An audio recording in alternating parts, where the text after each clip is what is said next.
Je suis Jean-Jules Ndema, je suis porteur d'un projet assez ambitieux, c'est la mise en place d'une assurance santé au bénéfice des membres de la diaspora pour couvrir le membre de leur famille resté en Afrique. L'idée est partie d'un constat simple. L'ensemble des membres de la diaspora croulent sur les demandes de leur famille en Afrique pour des aides en matière de soins de santé. Et la réalité est que l'argent qui est envoyé ne va pas toujours aux frais de santé. Il y a toujours un autre problème qu'on trouve, peut-être qu'il n'y a pas d'argent pour manger, etc. Et le lendemain, on est enquiquiné par les demandes. D'où l'idée qui a germé et que j'ai présentée aux grandes compagnies d'assurance, AXA, Allianz, etc., de sécuriser une partie d'argent qui va être consacrée aux soins de santé des familles qu'on vient en aide.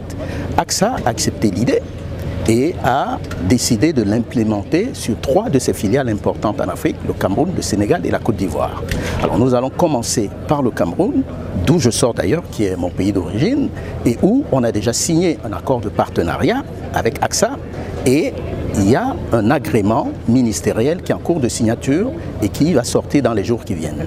Donc l'idée, c'est que le produit démarre effectivement en début d'année 2022. Les structures sur le plan juridique sont créées déjà. La société s'appelle Afrique Solidarité Santé. Une structure a été créée à Paris. Une autre structure est présente déjà, est créée au Cameroun.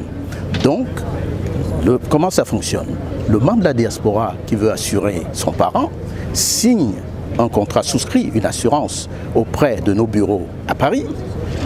Son parent récupère sa carte du tiers payant dans nos bureaux au Cameroun et le partenaire AXA assure le nécessaire, le remboursement de soins et toutes les formalités administratives. Le principe, c'est la prise en charge de 80%, j'insiste bien, pas encore 100%, mais c'est un projet d'avenir, c'est 80% des frais de santé. Il va rester un reste à payer pour la personne de 20%, et voilà le principe de fonctionnement qui a été mis en place. Donc on a déjà des demandes qui viennent de partout. On a un fichier au Cameroun, en Côte d'Ivoire, en France, vraiment les membres de la diaspora, en France, en Angleterre, on a même des demandes des États-Unis. Donc on lance le produit dès janvier 2022. C'est vrai que ce projet, on y travaille depuis 1 an et demi à peu près.